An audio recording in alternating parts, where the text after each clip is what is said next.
yeah, you can you have freedom and stuff like that.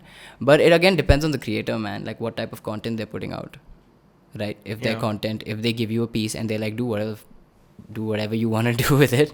Thank you for saving that post work for me. Yeah, you're welcome. I know I'm an editor, man. Welcome to this episode. I forgot what number we are at. So welcome to this episode of the TBG podcast, and this is with a very close friend of mine, Aryan, Hello. who was an editor for creators like Jordindian, and that's what like I want to talk with you today about. Ki, working for a creator is sort of like a dream for many, I would say, videographers and photographers when we get into this field ki bro मस्त जॉर्ड Indian के लिए काम करेंगे, आशीष चंचलानी के लिए करेंगे and everything like that. So let's just start off with, I want to know how you got into this field of editing and videography and photography and whatnot. Okay, so when I was very little, I was super tiny, I would sort of love to make videos like sketches and stuff like that. So I would call my apartment friend over and we would just go to the roof, because that's the common place we would meet at, and we would just create videos, right? Very bad, obviously, because I was like a kid. But the entire idea, what actually I love doing is sort of telling a story or sort of staging stuff and then making it look very, So that's the basic idea of why I even like doing these things. So from there, it just took off. It was a hobby, and then I saw the potential in this area, how I can sort of use it to make some cash. And yeah, that way I just sort of created a little portfolio of mine, had some people look at it and give me some review, and then I was like, yeah, okay, cool, I'll start applying now. So when did you start freelancing? When did you start earning money? So I started freelancing back in 2018 when I was in college. We were in college. Yeah. And I was a designer. I still am a designer, but I started off as a designer. So I would design for this football school called Boca Juniors, which is a very famous Argentine club. So all their stuff in India, I took care of that. After that, I was just like, wait, I think I should get into video, because designing with no experience, there's it's very hard to sort of, you barely get enough compensation. So that's when I was like, let me try applying as a video editor, because I knew that I had the hobby before. I have the taste for it, even though I didn't practice it enough, but I still had the taste for it. I think that was enough, because editing is not very complex if you know the tools that you're using. So then I was like, let me just apply here to Jordindian. And I sent them a mail.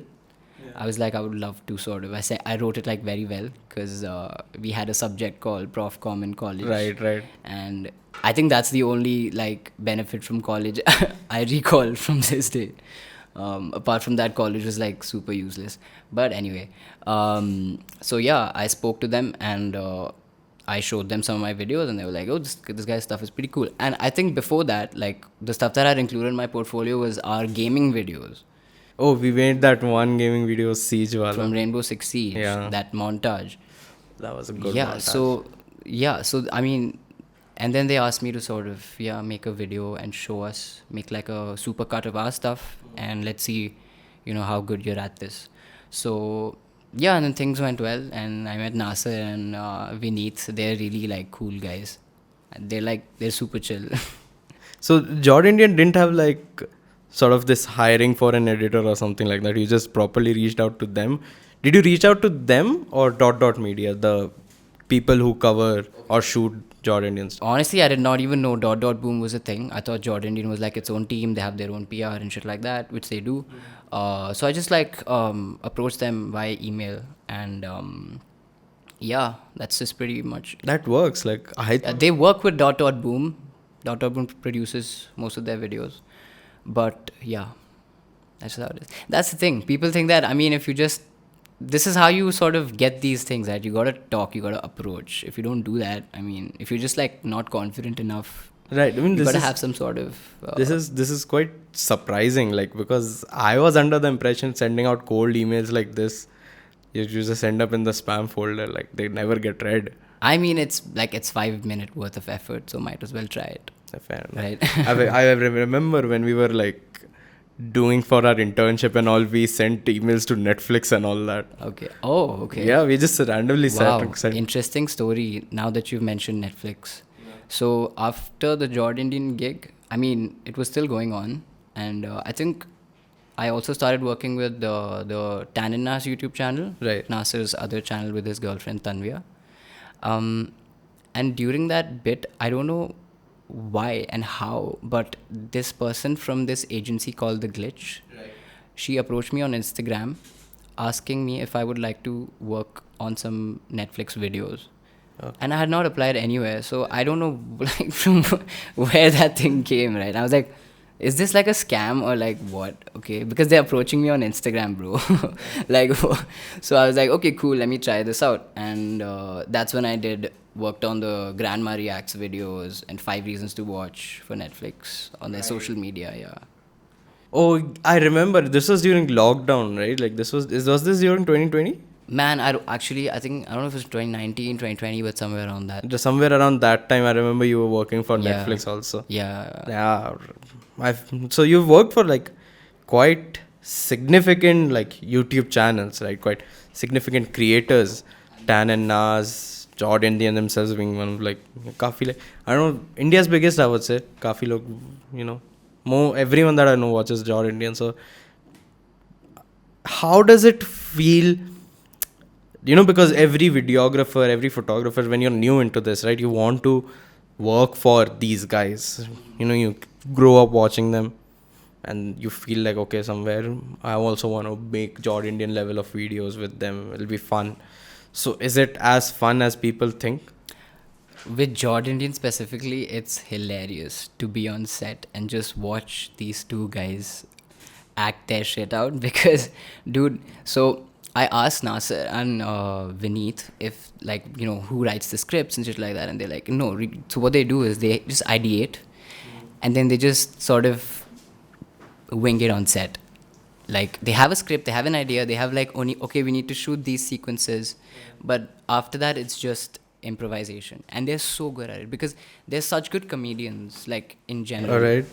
That the process is just, they do it so well. Like, if you see the entire, like, the shoots take about 1 to 2 days, like full, and they're all like working super hard with Dot Boom as well, because it's a very small team and it's, the production quality is like super good. So yeah, I think that experience was great for me because honestly, when you're on set, by the end of the day you get like really exhausted and really like worn out. But with Jordindian, they just, you know, they're so chill, and like their vibe, their energy is so sort of relaxed that you don't feel these things by the end of it. I mean, I honestly thought they were scripted. They are scripted. They are definitely scripted. There's sequences they write, but they're not scripted to the T. Dialogues, right? No. Yeah, there's no your script format isn't there per se. So that's the beauty of, you know, how they improvise their stuff. I mean, yeah, at least the time I was working with them, that's what I witnessed. So yeah. That's good. We're getting a lot of BTS knowledge here right now.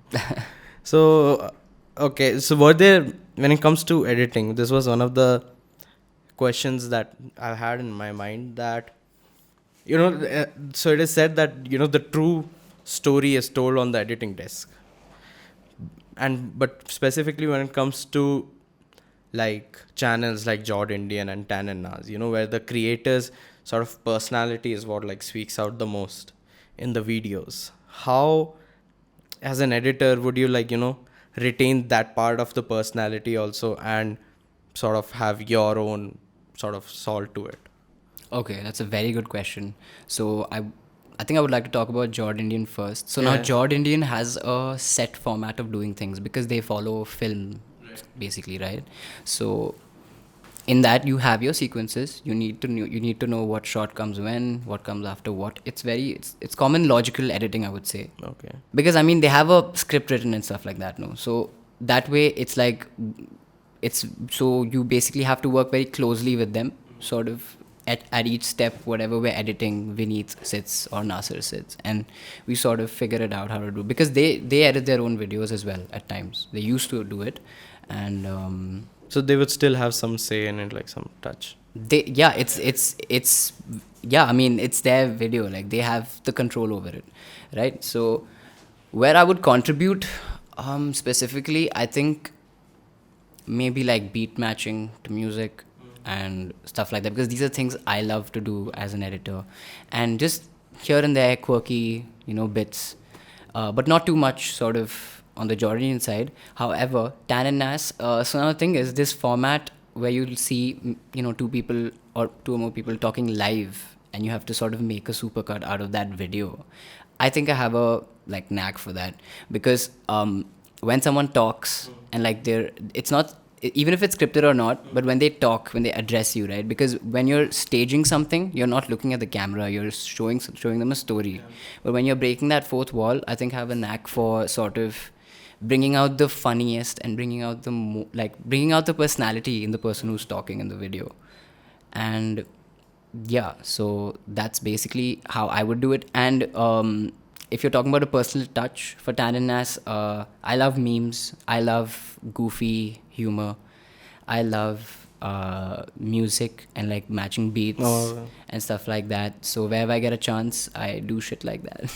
Yeah, For their vlogs also and shit like that. So yeah, I feel like I have to give a special shout out to Aryan's Instagram page, where you can go listen to his covers. Which, oh my god, like on Instagram and stuff, you guys won't really feel that magic when he plays it, like sings it live. Because I've been there, we've wow, spent like Satvik, nights. thank you. Like, so Aryan was in the Al Capella group also. What was the name? I forgot the name. Oh, okay. So we had a acapella group in college. Yeah. It was called Stonks Barbershop. Stonks Barbershop. You see, very, very clever.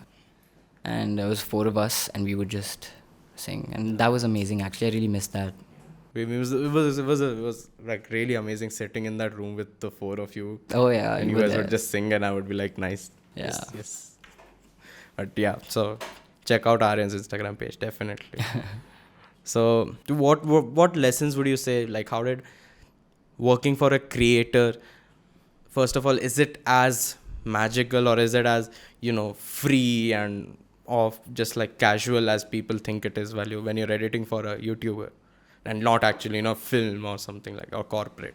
Man, I think, see, even if you have the most creative freedom at a place you're working, I don't know, I just work by discipline. So wherever I'm working, like wherever I'm, I would like to sort of do things in a very logical way that sort of make my life easier and their life easier. So essentially, like, I do my work with discipline is what I'm trying to say. So in that case, yeah, you can you have freedom and stuff like that. But it again depends on the creator, man, like what type of content they're putting out, right? If their content, if they give you a piece and they're like, do whatever you want to do with it. Thank you for saving the post work for me. Yeah, you're welcome. I know, I'm an editor, man. So yeah, apart from that, I mean, mostly it's their video, right? So if it's like you said, like we were talking about Jordindian, right. They have a set format of like a way of doing things. They make skits, so that also has its own rules of how you're gonna edit and shit. So yeah, you have to be under that entire format. I think it depends. So it really is getting, like, it gets influenced by if the creator sort of has a team around them. So if it's an edit, just like, let's say if it's a Scary Minati, so it's Scary Minati for him at, I would say, earlier stage, not right now because he has a lot of stuff going on. And at an earlier stage, it would have been easier for him to just record some footage, send it to one editor, the guy edits it, he reviews it and post. But when like Jordindian has like a proper production behind their skits, you see that in their videos. It has that quality. I mean, like, yeah. So Carrie Minati and Jordindian shouldn't be compared because Jordindian make scripts and like they make skits. Sorry. Yeah, exactly. And yeah, it's basically TV, I would say. Yeah. But Carrie Minati is just live. Just stuff. Live. Like, yeah, I think that's a completely different genre. Definitely, that's what I'm like. So when, like, if you want to put out that quality, you need a team, and then when you need a team, there needs to be a structure to things, how data flows from one member to another. I mean, you have a team in the first place, right? Right. You're not like winging it with your one editor or one Yeah. DOP, you know, like yeah. What was the difference when you were working with Jordindian, which was like a very well established channel, right? You entered like, and you, as you said, when you entered, they had a structure and everything. They had 2 mil on YouTube, bro, when 2 I mil on entered. So YouTube. yeah. So how was it different when you started shift? It's not, I wouldn't say shifted. When you started working from Jordindian and when you started working with Tan and Nas, which was like a proper channel that you were sort of helping build from the root up. So what was the difference that you observed? Creative freedom, I would say, but for obvious reasons, given that Tan and Nas started out, so you have that sort of space to experiment. Jordindian is established. They have 2 million. They had 2 million subs then. They have way more right now, but so they have a way of doing things which sort of gives them the results that they need. So you need to sort of be cohesive with their work, however they work.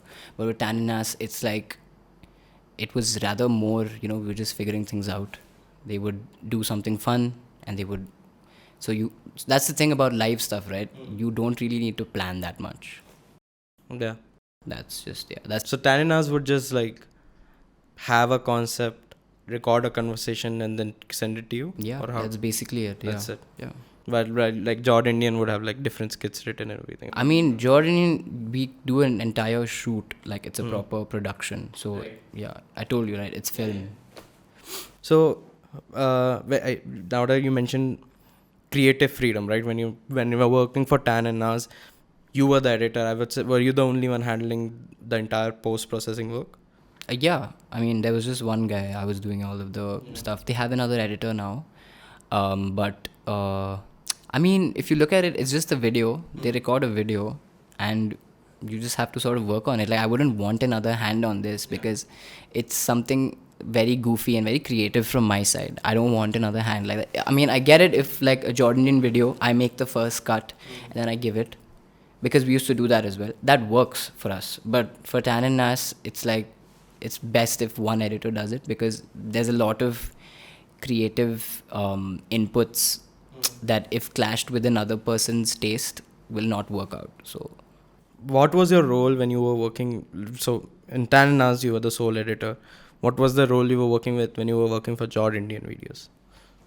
I was an editor at Jordindian. So like the rough cut or like... Sometimes there were rough cuts, yeah. No, yeah, so I used to make the first cuts basically.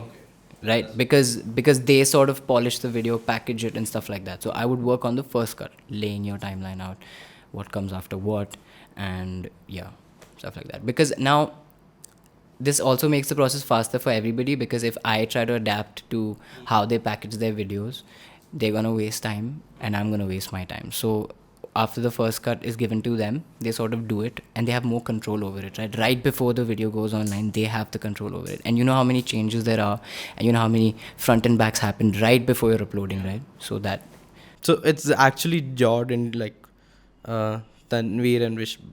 I forgot the name. I'm very bad with names. So it's actually Jordindian that like sort of work on the second draft, or do they have an editor, or there's someone else, or them actually sitting and like, working on the second draft of the video? dude, yeah, so they do the final packaging basically, like, yeah. And there was another person who was editing for them. He goes by the name of Kevin. Okay. Yeah.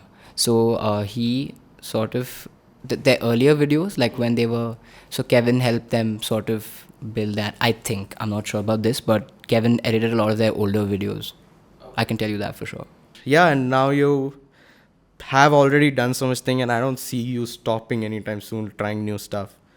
So I think this would be like a good question to end this podcast on, which I told you before. So Aryan, what is your grand plan? What is my grand plan? Yeah. What's for Aryan Yadav going ahead? Okay, so as of now, I don't have a grand plan per se, but I think what drives me to just do shit is, so let me give you an example. You mentioned 3D, and why I even got into 3D is because I mean, one day I was just sitting and I'm like, listen, I need to make a scene now, okay? I'm like kind of bored of making static stuff. I need to sort of make my own shit. How am I going to do that though? I don't have a camera. And it was like the pandemic also. So like my resources are super limited. And that's when I thought that, look, 3D, you can like create something out of just your computer. And things like these, man, like just realizing your resources and something, basically the thirst for, if I need to create something, I will find a way to create it on my own. And I think that's just the plan. That's just the sort of way I do things. And I think in the future, I would want to work on bigger projects. So if you want to ask me a grand plan, I would want to take the same way of how I do things, and I would just want to work on bigger things. I think that's my entire thing. I don't want to create for social media and stuff like that, because if I would be doing that, I would want to follow the algorithm, and I would want a consistent post sort of routine. Like I need to be posting, I need to be adhering to this, that, blah blah blah. Obviously you get more recognition that way, and maybe I might find myself sort of adhering to that format. But as of now, I just want to create stuff that, you know, people who I know or people who know me sort of like and would appreciate.